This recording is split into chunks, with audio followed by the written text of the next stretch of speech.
वो व्यापारी था, उसने भैंस देखते बता दिया, या भैंस तो भाई 7-8 महीने तो ब्याह होली, और यू बच्चा किसी और भैंस का ला रखा है, या दूध दे को ना। वह ऐसे ही एक दिन दूध दे, 2 दिन ना दे, तीसरा दिन देने लगी 1-2 किलो, और कति बंद हो गया, दूध दिया ही। वह 2500 की बेची, 10,000 की लाया था। आप पुण्यात्माओं, एक दिन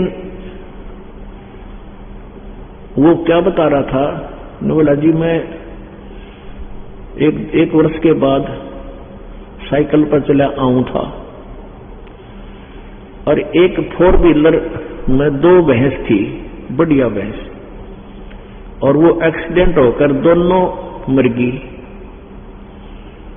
वहां वो 4 व्हीलर जो व्यापारी था वो भी छोड़ गया, उसने अभी मरते लिए भी खड्डे खोदने की और समस्या होगी, वो भी चलेगा, छोड़ेगा उन्होंने की ना। वो 4 व्हीलर वाला वहीं खड़ा, तो वहां से और आदमी आए रुके, भाई नाश हो गया, भाई नाश हो गया, वो इतनी बढ़िया भैंस तो 30-40 हजार का पहले सस्ता रेट था, 20,000 तक कम एक भैंस को ना।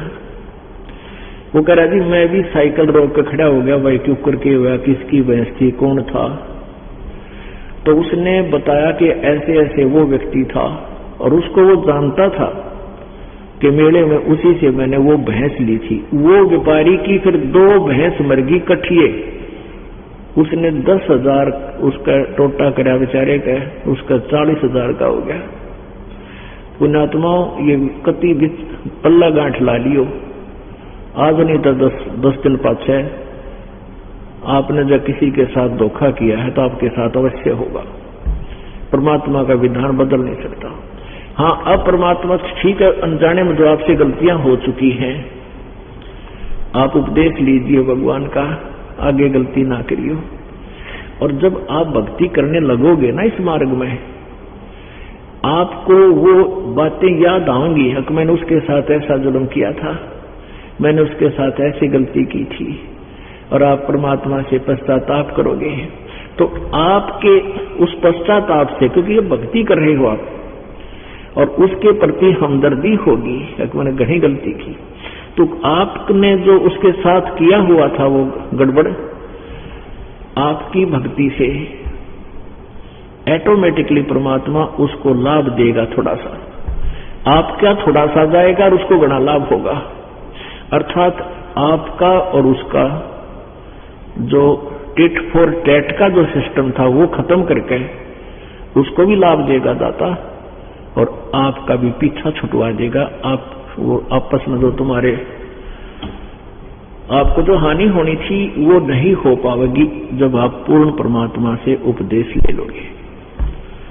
ये परमात्मा का विधान है बेटा। बच्चों, तुम्हारा यह समझ में देरता होगी। आप कोई पहली कक्षा का बालक है, कोई दूसरी का, कोई तीसरी का, कोई 2 साल का, कोई 3 वर्ष से, कोई 4 वर्ष से, कोई 6 वर्ष से। और जो पुराने भक्त हैं और जो सच्चे दिल से लगे रहे, आज तक कभी डगमग नहीं हुए, आज उनका वारे नारे कर रखे परमात्मा ने। इस दास ने प्रारंभ में कहा था कि तुम सच्चे दिल से लगे रहना, गांव में आपके घर नारे छाट देगा परमात्मा। यदि हम डुप्लीकेट ढंग से लगेंगे तो शायद लाभ मिलेगा। तो इसलिए परमात्मा की यथार्थ भक्ति न मिलने से हम अपने सतर से जीव संज्ञा में, जीव की सोच से सेठ बनना, साहूकार बनना प्रारंभ कर दिया हमने। चोरी करके, मिलावट करके, रिश्वत लेके। रिश्वत और मिलावट, चोरी और ठगी, इस पैसे से यदि आप अपना परिवार पोषण करते हो तो एक दिन आप जी ने अपने परिवार को विष देने की आवश्यकता नहीं पड़ेगी। ये नोट कर लेना कितना इंपॉर्टेंट नोट में। और इसको त्याग कर भगवान की भक्ति सच्चे दिल से कीजिए। आपके घर में देखो कितने सुख होंगे। पुण्यात्माओं, एक समय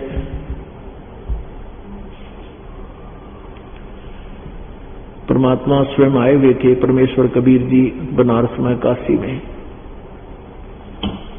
वहां एक शारदा नाम की एक ब्राह्मणी थी। उसका बेटा था सर्वानंद, और सर्वानंद इतना इंटेलिजेंट था, उसने चारों वेदों, 18 पुराण और महाभारत, गीता, इन सभी को कंठस्थ याद कर रखा था और अपने समय के सभी ब्राह्मणों को, विद्वानों को शास्त्रार्थ में पराजित कर दिया था। और शारदा उसकी मां थी, वो बहुत पीड़ा, उसको बहुत परेशानी थी, मानसिक परेशानी, शारीरिक कष्ट। अपनी मां के दुख निवारण के लिए सर्वानंद ने भी सभी जंतर मंत्र, वेदों अनुसार जो भी साधना अनुष्ठान थे वो सब करवा लिए थे, कोई लाभ नहीं हुआ। तो सर्वानंद ने कहा, मां ये आपके प्रारब्ध का भोग है, आपको भोगना ही पड़ेगा। अब उस शारदा को किसी ने बताया कि वहां कोई एक संत है, मंडलेश्वर है, वो आपको ठीक कर देगा। वो वहां गई, उसने भी जंतर मंत्र बताए, उसने सारे किए, कोई लाभ नहीं हुआ। अंत में उस महर्षि ने भी कह दिया कि माता जी ये आपके प्रारब्ध का भोग है, ये तो भोगने से ही समाप्त होगा। और फिर वही व्याख्या दिखा दी बृहस्पति जी की कि इंद्र से बृहस्पति जी ने कहा था कि प्रारब्ध कर्म तो भोगने से ही समाप्त होता है। अब वो पुराणों को जानने वाले ब्राह्मण थे, वह बुढ़िया भी इस बात ने समझा थी, जो देवी पुराण में लिखा है तो सही बात है, चुप होगी। फिर किसी ने बताया कि एक गुफा में एक बड़ा सिद्ध पुरुष रहता है, वो बड़े दुख निवारण करता है, वहां चली गई। उसने भी कुछ जंतर मंत्र बताए, आशीर्वाद दिया, कोई लाभ नहीं हुआ। अंत में उसने भी कह दिया कि माई ये तेरे प्रारब्ध का दुख है, तुझे भोगना ही पड़ेगा। पुण्यात्मा कहते हैं, 100 छल छिद्र मैं करूं अपने जन के काज। एक कबीर परमेश्वर जी की एक शिष्या थी, उसने एक दिन उस शारदा जी से कहा कि बहन जी कुशल हो? अक नहीं, कोई कुशल नहीं, बहुत दिनों से बहुत पीड़ित हूं, सभी औषधि करा ली, इलाज सब जगह करवा लिया, उपचार करवा लिया, जंतर मंत्र सब संत मंत्र देख लिए, कोई लाभ नहीं होता। सभी ने यही बताया है कि अब तेरे मृत्यु के साथ ही तेरा दुख का अंत होगा। अब उस मृत्यु के दिन की इंतजार है, कब मरूं, कब मेरा दुख निवारण हो। तो उस बहन ने कहा कि आप जी का दुख दूर हो सकता है, आप हमारे गुरु जी के पास चलो, हमारे गुरु जी से उपदेश ले लो। शारदा ने कहा, बहन मैं सब गुरुओं से थक चुकी हूं, थक चुकी हूं, अब मेरी हिम्मत नहीं रही किसी गुरु के पास जाने की। सभी ने जंतर मंत्र बताए, मैंने सारे कर लिए, फिर कहते हैं तुम्हारे प्रारब्ध का दुख है। उस बहन ने कहा जो परमेश्वर कबीर जी से परिचित थी, उसने अपनी आप बीती बताई कि मैं इतनी कष्ट में थी, मैंने भी उन संतों के पास जाकर के, जिसके पास आप गई हो, उनसे भी मैंने फरियाद करके देख ली, उनके द्वारा बताई गई क्रियाएं की थी, कोई लाभ नहीं हुआ। और परमेश्वर कबीर जी के पास जाती मैं तुरंत ठीक होगी। तो फिर उस शारदा जी के कुछ जो है आशा की किरण नजर आई उसको। कहने लगी, बहन फिर कौन है तेरा गुरु? कि मेरे गुरु जी हैं कबीर जी। बहन कहाँ रहते हैं? कि जुल्हा कॉलोनी में। जुल्हा कॉलोनी में गुरु कौन हो गया? क्या वो धानक है? हाँ बहन जी वो धानक है, लेकिन वो परमात्मा है। मरण न हो रही बुढ़िया, और कति तड़फा बूंदी डाल, सांस साबित आवे नहीं, नाक से कोट दिया। बोले अच्छा कर दे मारे धर्म न नष्ट, मैं ब्राह्मणी वो दानक है, हम तो जगत के गुरु हैं। यह बीमारी अभिमान की और हमारे ला रखी काल ने। पड़ी पड़ी खाट में सांस गिड़े और फिर चढ़ गई एकदम, पारा आई हो गया। बोली अच्छा दानक तो नाम ले लो, तुमने बड़ा बात बताई, आज के बाद जिक्र भी ना करके मेरा आगे। अब वो बहन कहने लगी देख ले शारदा, आज तू ब्राह्मणी है और कल मान ले आप किसी दानक का जन्म ले लेगी, क्या ऐसा नहीं विधान है? अब नो तो ब्राह्मण कुल में जन्म था, विधान से तो परिचित थी, कहाँ जन्म तो दूसरा भी कहीं हो सकता है, और कल न तो कुतिया बनेगी तो फिर यू ब्राह्मण समाज किस जाएगा। अब इन सच्चाई की बातों का अंदर ठोक तो लगी, उसका ठेस तो लगी, लेकिन यू अहंकार ना मानन दे, तन्यों का देखी जाएगी, फिर तो देखी गई जाएगी, गदी बने पाचल को मार देखेगा। देखना चाहिए, देख छोट बीमारी ने लोक लाज ना कीजिए, निर्भय हो रही है, ये मन साधो दीजिए तो गोविंद पाइए। ना मानी। कुछ दिनों के बाद फिर एक और ब्राह्मण कुल से एक बहन गई, उसने भी ऐसा ही कहा। तो उसने सोचा कि शारदा ने सोचा ये ब्राह्मणी है, इसने अवश्य कोई गुरु ब्राह्मण बना रखा होगा। उससे भी पता चला कि कौन है तेरा गुरु, कि वो कबीर भगवान, वो कबीर नाम से परिचित होगी। फिर वह अगो धानक रखा, मैं ना नाम, हम ब्राह्मण, तन्ने नाम ले लिया, खा मैंने नाम ले लिया, तने शर्म नहीं आती? ब्राह्मणों के दानक की चेली बन गई। तो उसने बताया कि मेरे दुख न मैं जान सकूं, ब्राह्मण कुल ने कुछ ना दिया मेरे थे, वहां जाते मैं सुखी हुई। तो नहीं मानी। फिर कुछ दिनों के बाद परमात्मा कहता है, जो जन हमारी शरण है, कभी भी रहा हो किसी जन्म में, और ताका हूं मैं दास, और गेल गेल लग गया करूं जब लग धरती आकाश। फिर परमात्मा का एक शेष ब्राह्मण, उनका निकटतम रिश्तेदार, वो भी बहुत दुखी था। 3-4 बच्चे थे, चारों बच्चे परेशान, पत्नी को तकलीफ, और स्वयं टोटे में गणा दुखी हो गया उनके इलाज ट्रीटमेंट में। उसको किसी ने बताया कि ऐसे ऐसे लाभ है। वो रामानंद जी का भी शिष्य था, वो ब्राह्मण पहले, उससे भी कोई लाभ नहीं हुआ। तब वो परमात्मा कबीर जी का शिष्य हुआ था। पहले दिन अपनी पत्नी को लेकर आया, वह स्वस्थ हुई। फिर लड़कों को लेकर, बेटियों को लेकर आया, बेटों को धीरे धीरे सबने उपदेश दिया और सुख हुआ। एक दिन वो पहुंच गया शारदा के पास, कुशल मंगल हुई। शारदा ने बताया, क्या बताऊं नाती, मैं तो अंतिम सांस गिन रही हूं और कम से कम 10 वर्ष से इस दुख को भोग रही हूं। तब उसने बताया कि शारदा, हमारे गुरुजी से उपदेश ले लो, देख मेरा क्या हाल था। आप तो परिचित हैं, मेरे ऊपर बहुत घना कर्जा हो गया था, बच्चों के इलाज में सब जगह जा लिया था, जहां तू जाया करती मैं भी जाया करता, तुझे मालूम है कहां जाया करता। आप ठीक हो गए, मैं कति स्वस्थ हो गया, मेरी पत्नी स्वस्थ होगी, मेरे घर का सारी स्थिति बदल गई। आज 3 साल हो गए मैंने नाम लिए। अब वह बैठी, एकदम बैठी होगी। अब ठीक है, कौन है आपके गुरुजी, मुझे भी ले चलो। उसने बताया कि वो कबीर जी। उल्टी बैठ गई, उल्टी पड़ गई बुढ़िया खाट पे। इतना शर्म नहीं आई, ब्राह्मण हो गए, दानक का नाम ले लिया। तब उसने उसको खूब झाड़ा उसके, क्योंकि रिश्तेदार को अच्छी सुना सके और वो सुनने को विवश भी होता है। कहने लगा कि इस ब्राह्मण कुल ने मृत के दे दिया था, किसी रिश्तेदार से मैंने 2000 रुपये ले लिए ना बच्चों के इलाज के लिए, दोबारा चला जाता था। मेरे तो मुंह तो बात नहीं करा करते और दरवाजा बंद कर लेते थे कई। तो वो ये सोचा करते कि ये पैसे मांगना आया होगा आज फिर। और आज मेरी वो स्थिति है, वो रिश्तेदार मेरे से लेने आते हैं और मैं उसे हर्ष देता हूं। ना मानी, नहीं मानी, मैं बोली ठीक है, मैं तो नाम लूं को ना मरे जाऊंगी।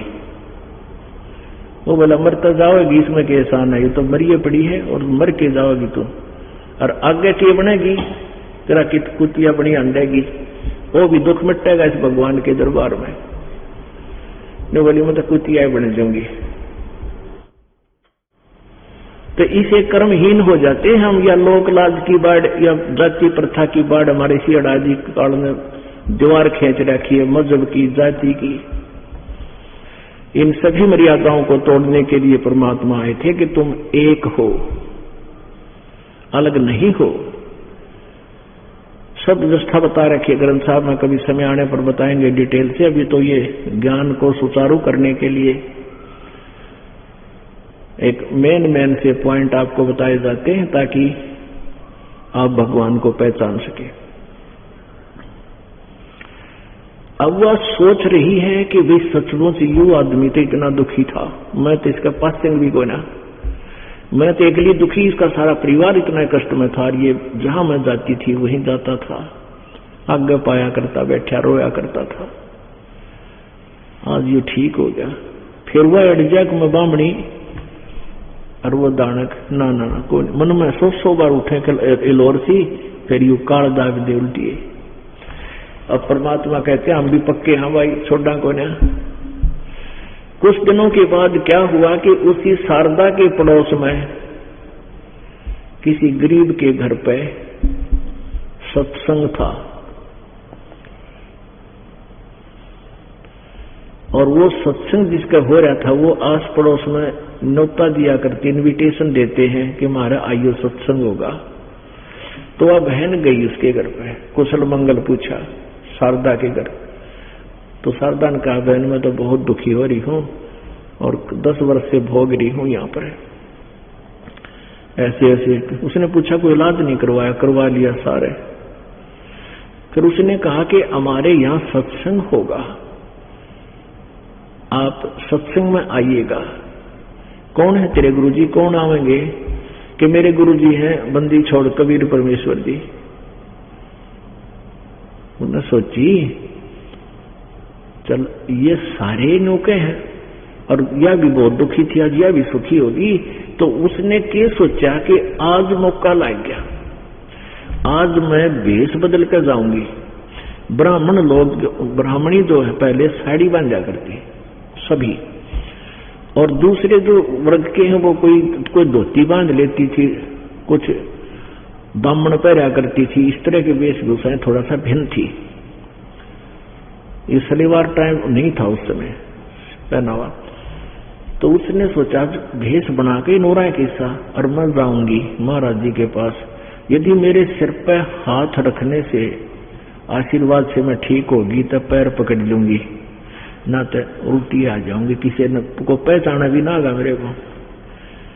अब परमात्मा कबीर परमेश्वर जी पहुंच गए, उनका आसन लगा दिया। सामने छोटा सा आंगन था, उसमें सत्संग गर्मियां के दिन, और एक दीपक जोत जगाते हैं जैसे खड़ी जोत, वह दीपक का भी काम करे थी, रोशनी का, बल्ब लाइट का भी और अवन का भी।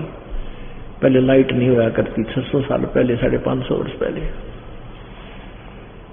टिमटिमाता सा प्रकाश होता था। तो सभी श्रोता आ रहे थे, ऐसे चरण छू रहे थे, अपना अपना स्थान ग्रहण कर रहे थे। बहन एक तरफ आई, एक तरफ वह भी आई, घूंघट काट के और बेस बना के, और जा रही थी ना 5-4 कट्ठी लाइन में खड़ी हो गई, तुम पाछे जाके न्यू कर लिया। वो तंत्रियामी थे, सिर पर हाथ रख के बोला सर्वानंद की माँ आड़े के ऊपर आएगी, दानक दौरे। इतना ब्राह्मण के कहेंगे, वो एकदम जो मालिक ने हाथ रखा था ना उसका सारा दुख दूर हो गया, जैसे पहाड़ सा उठ गया, पत्थर सा, वजन सा हट गया शरीर पर, और चरण पकड़ दिए, पैर पकड़ कर रोए रोए। अन्यों कहे परमात्मा मैंने माफ कर दियो, मैं नीच आत्मा हूं। क्योंकि पुण्यात्माओं इस शरीर में 2 का मेल है, एक मन और आत्मा का। मन यू काल है, ये अभिमानी है, आत्मा बहुत विनम्र है, दयालु है।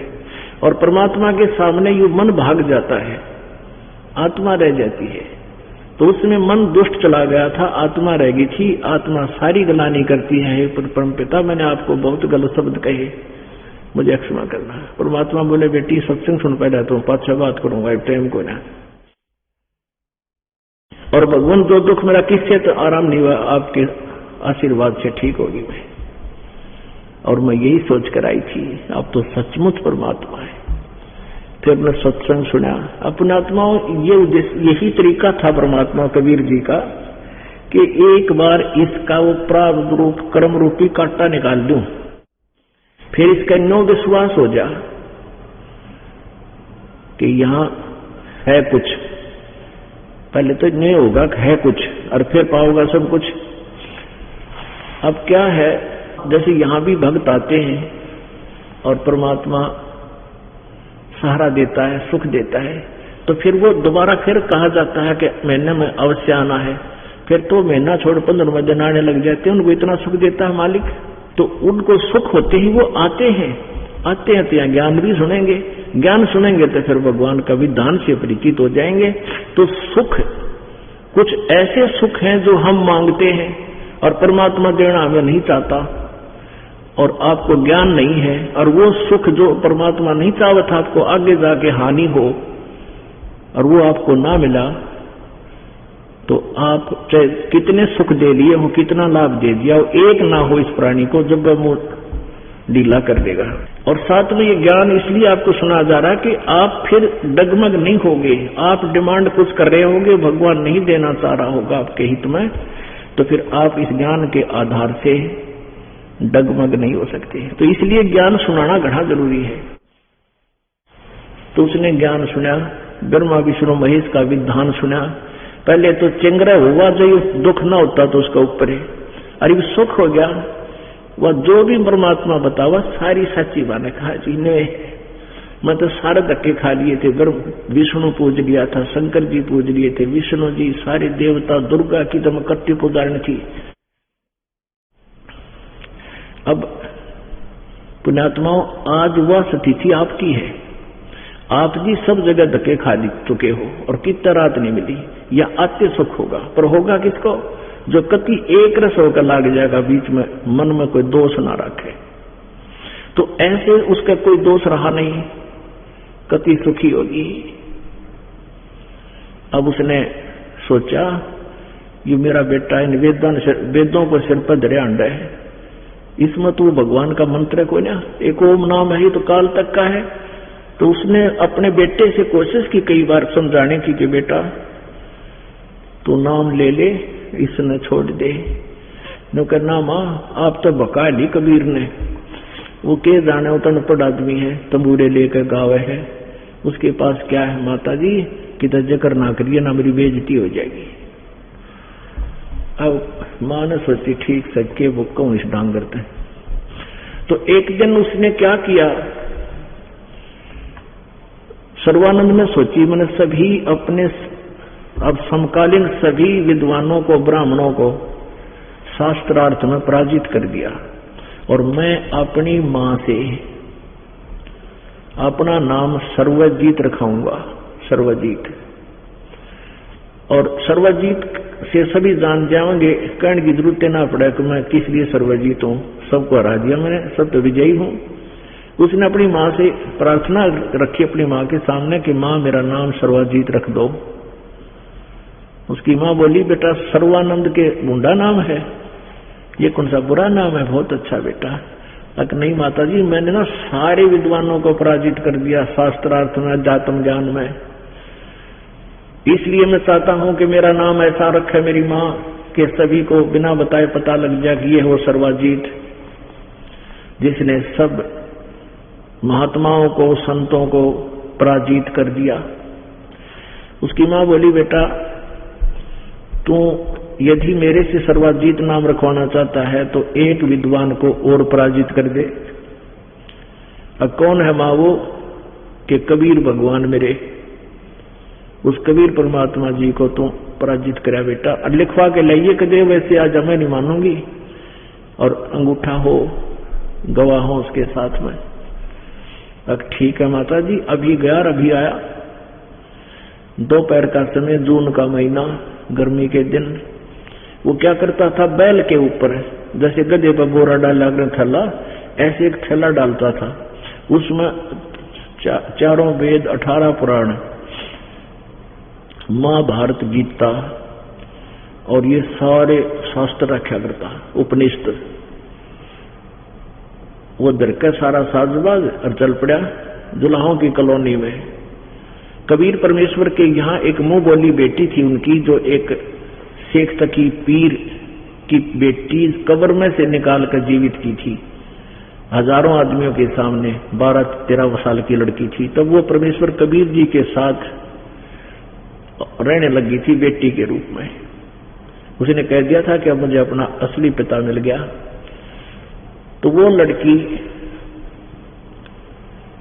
कुएं पर पानी भर रही थी, दोपहर को जल निकाल रही थी और बर्तन में डाल रही थी घड़े में, दोपहर का समय, लीला सतगुरु की।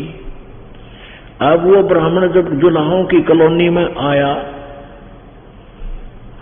तो जुलाहों की कॉलोनी में और सर्वानंद जैसे विद्वान जिसका बोलबाला हो वो आ जावे तो घर झोपड़िया में तो निकल कर सारे जुलाहे नो देखे जैसे गांव में हाथी आ जाया करता, उसने देखा करते हम छाता पर चढ़ गए, छत पर बैठ कर कुछ वैसे खड़े होकर के ऊंचे से पे।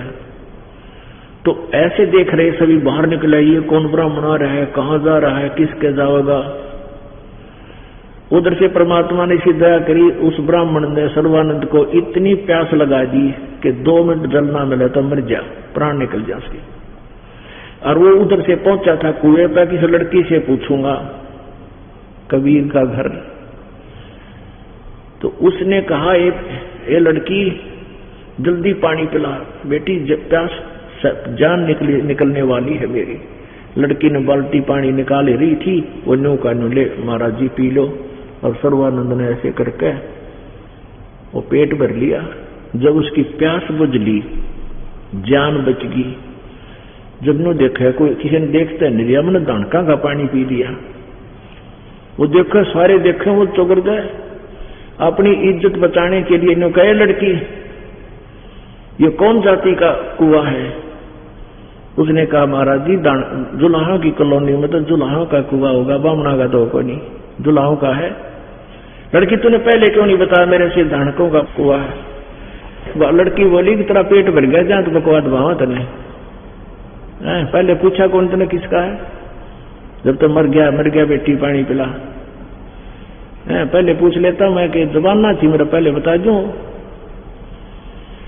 तेने बोली है लड़की मुझे ये बता वो कबीर का घर कहाँ है।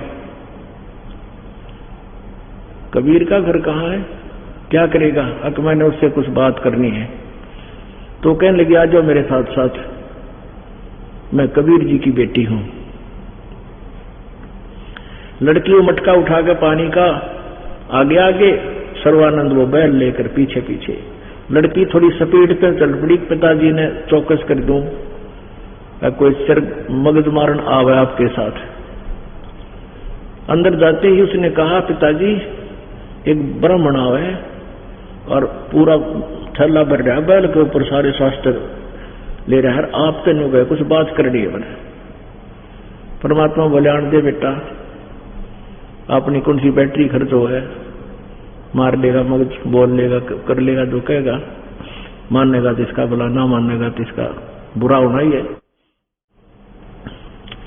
तो इतने में वो लड़की मटका उतार के परमात्मा ने कहा जा बेटी बुला लिया महाराज जी उस महात्मा को। वो बाहर आई आंगन के गेट पे कि महाराज जी आ जाओ, पिताजी अंदर बैठे आपको बुला रहे हैं। तो वो कहने लगा कि लड़की ऐसे कर, ये मेरा लोटा ले, लोटा खाली ले रखा था कि इसको जल का भर के ला। अब उसको फड़क सी तो निकले रही दाना कर मनाली पानी पी लिया था उसने। वो लोटा ले रहा था, कहने लगे पानी ला, वो जग लाई बड्डा 2-3 गिलास के और डाल दे और डाल दे। वो फुल कर दिया, कति लबालब भर दिया, इतना फुल कर लिया कि जरा सी भी कोई और उसमें जल डाल तो बाहर जावे, कति किनारा थी। और कहा बेटी ले इस लोटे को लेकर कबीर जी के पास जा और क्या उत्तर दे मुझे बता।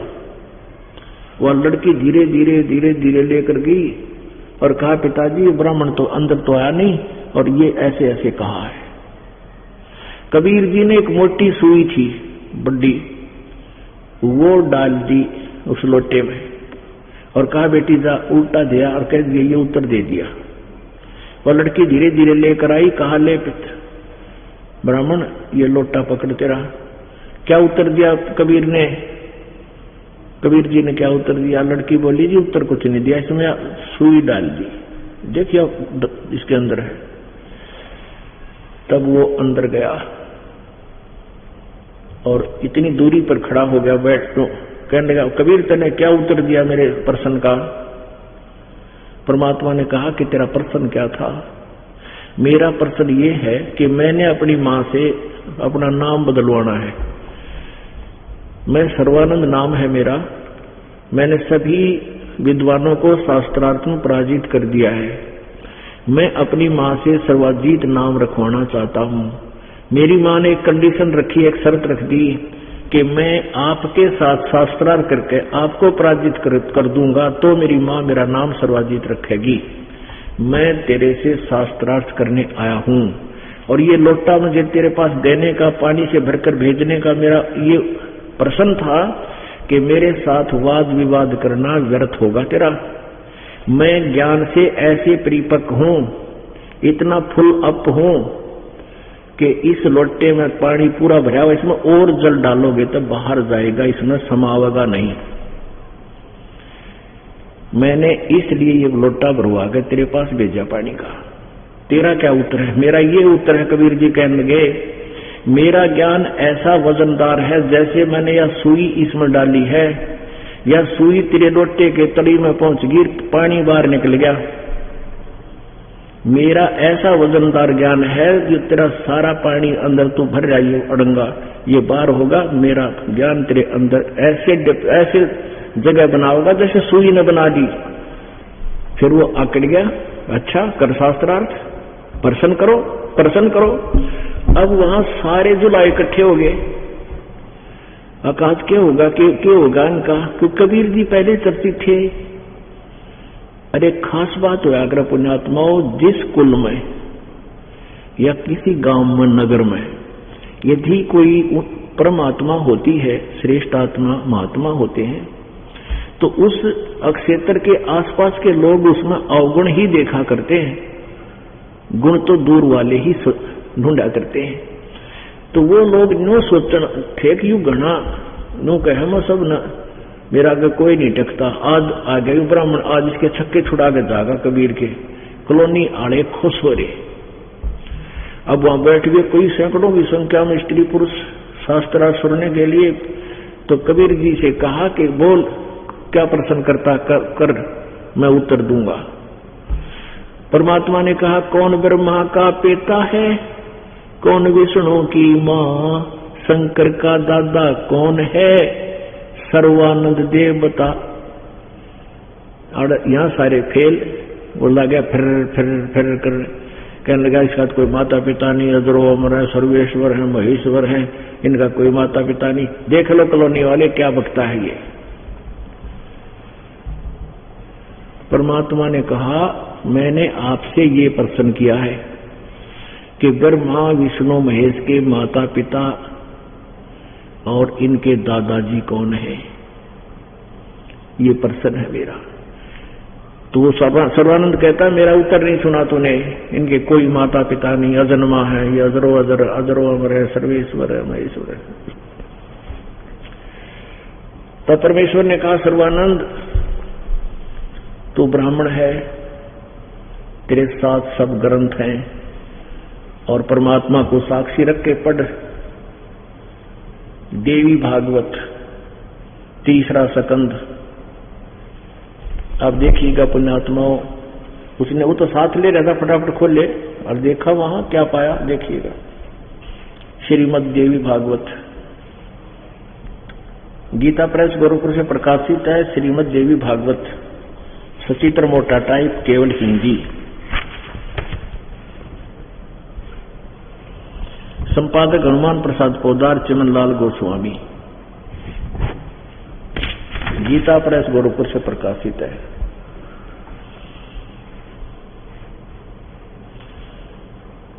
प्रकाशक में मुद्रक हैं गीता प्रेस गोरखपुर, गोविंद उन कार्यालय कोलकाता का संस्थान। ये इनके फैक्स और फोन नंबर है। अब ज्यादा ना दिखाएंगे क्योंकि समय का अभाव है। 123 पृष्ठ पे, ये 123 पृष्ठ है, तीसरा स्कंद और संक्षिप्त देवी भागवत, तीसरा स्कंद 123 पृष्ठ पे। तुम भगवान विष्णु जी अपनी माता दुर्गा को कह रहे हैं, स्तुति कर रहे हैं, तुम शुद्ध स्वरूपा हो, ये सारा संसार तुम्ही से उद्भासित हो रहा है। मैं ब्रह्मा और शंकर यानी विष्णु जी, ब्रह्मा जी और शंकर जी, हम सभी तुम्हारी कृपा से विद्यमान हैं। हमारा तो आविर्भाव और तिरोभाव हुआ करता है, हमारा तो जन्म और मृत्यु होता है। आविर्भाव माने जन्म और तिरोभाव माने मृत्यु। केवल तुम ही नित्य हो, जगत जननी हो, प्रकृति और सनातनी देवी हो। भगवान शंकर बोले, देवी यदि महाभाग विष्णु तुम्ही से प्रकट हुए हैं तो उनके बाद उत्पन्न होने वाले ब्रह्मा भी तुम्हारे बालक हुए, फिर मैं तमोगुनी लीला करने वाला शंकर क्या तुम्हारी संतान नहीं हुआ? अर्थात मुझे भी उत्पन्न करने वाली तुम ही हो शिवे। संपूर्ण संसार की सृष्टि करने में तुम बड़ी चतुर हो। इस संसार की सृष्टि, सतीथि और सहार में तुम्हारे गुण सदा समर्थ हैं। उन्हीं तीनों गुणों से उत्पन्न हम यानी ब्रह्मा विष्णु एवं शंकर, रजगुण ब्रह्मा, सदगुण विष्णु, तमगुण शिव जी, तीनों गुणों से उत्पन्न नियमानुसार कार्य में तत्पर रहते हैं। फिर परमेश्वर ने कहा कि सर्वानंद शिव महापुराण रुद्र संहिता अध्याय 6, 7, 8 निकाल के देख। उसमें लिखा है कि सदाशिव रूपी काल है और इसने अपने शरीर से एक औरत स्त्री अलग की और उसको प्रकृति कहते हैं। तीनों देवों की माता त्रिदेव जननी कहलाती है। वो अपने अष्टंगी है और हथियार रखती है। और सदाशिव कौन है? ये काल है। इस काल और दुर्गा के संयोग से विष्णु की उत्पत्ति हुई, इसका नाम विष्णु रखा। इसी से ब्रह्मा की उत्पत्ति हुई, इसी से शिव की, शंकर महेश्वर की उत्पत्ति हुई, इन्हीं दोनों से। और आप कहते हो कि इनके माता पिता नहीं, अजरोमर हैं, ये तो नासवान है, इनकी जन्म मृत्यु होती है। अब उसने खोल कर देखा, वो सामने सब अशिक्षित बैठे थे। इन नकली ब्राह्मणों का, गुरुओं का न्यो दाव लगा मंडलेश्वर में, ऋषियों का। वो देख तो लिया उसने, कहाँ लिखा तो सोचा, कहने लगा झूठ बोल रहा है, झूठ बोल रहा है, कहीं नहीं लिखा है। और फिर और ही संस्कृत शुरू कर दी। कोई उपनिषद घोट रहा था, संस्कृत में करेंगे गच्छामी गच्छामी काफी देर तक। तो जब काफी देर संस्कृत बोलते न होगी और कुछ बन रहा था, तो उन जुलाहों ने, जो अनपढ़ थे, उनने ताड़ी पीट दी, वाह सर्वानंद, वाह सर्वानंद, वाह सर्वानंद। सर्वानंद जीत गया, कबीर जी हार गया। ये शास्त्रार्थ ने नो नाश कर रखा था। ये बताई, दो आपस में संस्कृत के, वो तो चलो परमात्मा से वार्ता थी, वैसे भी इस ब्राह्मण से शास्त्रार्थ करता था। घोड़े आदमी जिन्हें कुछ भी ना बेरा था, जो संस्कृत भी नहीं जानते थे, वो बैठते थे सामने श्रोता। और जो ज्यादा संस्कृत बोलता बोलता डटे ही नहीं था, उसको विजयी कर देते। दूसरा थे उसको फालतू भी जानता, वो हार जाया करता था। तो परमात्मा ने प्रसन्न तो किया था कि देख इसमें लिख रखा है, ये ब्रह्मा विष्णु महेश के माता पिता लिखा इसमें। उसने वह ना सुना, अगर कुछ और सुनाना शुरू कर दिया। अब पुण्यात्माओं, एक समय एक किसान अपने पुत्र के साथ खेत में बैलगाड़ी लेकर जा रहा था। रविवार का दिन था और वो लड़का उसका 6ठी 7वीं कक्षा में पढ़ा करता। और उसने इंग्लिश में 1-2 जैसे एप्लीकेशन होती है, सिक लीव, वह गोट रखी। और कुछ ऐसे होते हैं इंग्लिश के, my school, my best friend, the cow, इस तरह के वो याद कर रहा था बालक। एक अंग्रेज आ गया गाड़ी में, कार ले रहा था और रास्ता भूल गया। उसने हाथ दिया, गाड़ी रुकवाई, बैलगाड़ी। वो कार से नीचे खड़ा था। उसने इंग्लिश में पूछा, भी मैंने इस गांव में जाना है, क्या मैं ठीक जा रहा हूं? अब वो अंग्रेजी में बोल रहा, उनका समझवाओ नहीं। बाबू बेटा गए, पिता पुत्र को समझ नहीं पाया। तो उसके पिताजी ने सोचा कि मेरा बेटा भी तो अंग्रेजी बोला करे। कहने लगे, बेटा इस अंग्रेज की छक्के छुड़ा दिया, सुना दे अंग्रेजी। ये भी के जाने का काम, कि अंग्रेजी नहीं बोलना जानते, सुना दे बेटा। तो उस लड़के ने सिक लीव सुना दी, छुट्टी के लिए प्रार्थना पत्र अंग्रेजी में। To the headmaster, I am ill today, I can not come to school, please grant me one day leave, your faithfully so and so. अब उस अंग्रेज ने माथे में हाथ मारा, मैं पूछूं रास्ता बता, वो सुना हुआ सिक लीव, और बैठ के अपनी कार में चलो और की, तो वो पूछूंगा चल पड़ा। तो उसके पिताजी ने अपने बेटे की कमर थपथपाई, वाह बेटा तनाज मेरी इज्जत रख दी। अंग्रेजी में अंग्रेज राजी और भगा दिया। वो बेटा बोला, पिताजी अभी तो माई बेस्ट फ्रेंड और याद था, जो सुन ले तो गाड़ी छोड़ के भाग जाता है, कार छोड़ के भाग जाता। तो पुण्यात्माओं ये इसे विद्वान थे, परमात्मा प्रसन्न के कर रहा है, हर उत्तर के दे रहा है, वो बांडा हुए शनिपात के मरीज की तरह। आखिर में जब सभी दुल्हाओं ने उसका समर्थन कर दिया, सर्वानंद जीत गया, सर्वानंद जीत गया। परमात्मा बोले, भाई ठीक है, आप जीत गए, मैं हार गया, एग्जाम रख के उस मगज का चाटे तू। बोला नू ना जाऊं, लिख दे। परमात्मा बोले, मैं तो भाई अनपढ़ हूं, लिख ले तू, अंगूठा ला दूंगा। सर्वानंद ने लिख लिया, पर शास्त्रार्थ में सर्वानंद विजयी हुए और कबीर जी पराजित हुए। अंगूठा ला दिया, परमात्मा ने अंगूठा लगा दिया, ले जा भाई। अपनी माँ के पास जाके कहने लगा, माता जी उसने जाते हाथ जोड़ लिए मेरे आगे और कह दिया मैं हार गया, तुम जीत गया।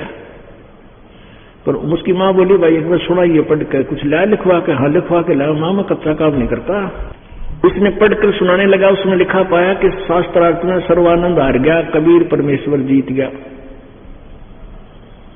उसकी माँ बोली, रे तू नु गया था, जीत का तो हार का रहा है। जब ध्यान से देखा कि माँ ये तो मेरे ना गलती से लिखा गया, मैं फिर जाता हूँ, अगजा फिर लिखा के ला। वो फिर गया, परमात्मा से प्रार्थना की कि मेरे से गलत लिखा गया, एक बार फिर लिखना पड़ेगा। लिख ले भाई, मेरा के गुठा किस्सा है, फिर ला दूंगा। फिर ला दिया, फिर आके सुनाने लग गया, फिर वही पाया, सर्वानंद हार गया, कबीर परमेश्वर जीत गए। उसकी माँ बोली, रे तू दूर तक जावा है, क्राइम लिख लिया हुआ की तरह। और तीसरी बार फिर गया, फिर लिखवा लिया। अब उसने सोचा कि मैं लिखो ठीक, आड़क की बिजली ग्रह गिराते ही। उसने सोचा अब घर में प्रवेश करते समय बाहर देख रहा, सही लिखा है। फिर उसने ऐसे देखता देखता देखता, वो माँ सामने बैठी थी खाट पे, चारपाई पे, अंदर प्रवेश किया। माँ के पास जाते ही वो अक्षर बदल गए, प्रवेश करते ही घर में उल्टा हो गया। वही जो लिखा होता था कि शास्त्रार्थ में सर्वानंद हार गया, कबीर जी जीत गए। अब न्यू करे, कभी माँ का नहीं देखा, कभी चिट्ठी का नहीं देखा। उसकी माँ बोली, बोलता क्यों नहीं, सुना न के लिखवा के लाया है। बैठ गया न्यू का न्यू, आंखों के सामने जब अक्षर पलटे तो दिल काट गया उस विद्वान का। तब उन्होंने बोला, माँ इतना कहा था, जो बोली रे के माँ कर रहा है बेटा, भगवान आ रहे, तेरी माँ का क्या हाल हो रहा था तेने बेरा पता है तुझे? उसकी माँ ने बहुत समझाया। ने बोलिया, माँ बात तो सही कह रहे हो आप, मैं तो घड़ा नीच आदमी हूं, बिल्कुल जो बोल रहे थे शास्त्र में सही वही लिखा हुआ है, मैंने अभिमान वश नहीं माना, मेरा उद्धार करा दे मेरी माँ। माँ की आत्मा हमेशा ये पुकार करती थी, परमात्मा मेरे बच्चे को भी चरणों में ले। ये तो फुल्ला फरे से नाला है, किसने कहेगा बिना मेरा, अरे ये पुसु योनि में जागा, इसका उद्धार करियो मेरे दाता। अब वो दिन आ गया, दाता परमात्मा का आशीर्वाद, बेटी शांति राख, सारे काम होंगे, ये कहा करते थे प्रभु। तब उसको कहने लगा, माँ मुझे नाम दिवा दो, मुझे शर्म लगती है, मेरे साथ चल। अब चल बेटा, यूं काम तो मैं करवाऊंगी तेरा। नाम दिवाया, अपने बेटे का उद्धार करवाया। अब के समस्या आई, परमात्मा ने उसको समझाया, ज्ञान ऐसे ऐसे है। वो फिर और ब्राह्मणों ने बतावे, उन ब्राह्मणों ने माँ बेटे को जाति से निकाल दिया अब परमात्मा कहते नाम सहित बेवतन भला जो दर दर मांगे भीखा।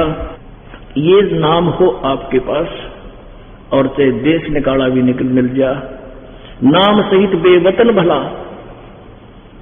और चाहे दर दर मांगे भीखा। और क्या भया 76 की छांचा लाइयो राजपाट दिल्ली का। कबीरा सब जग निर्धना धनवंता ना कोई, धनवंता सोए जानियो जिस पर राम नाम धन होए। बोलो सतगुरुदेव।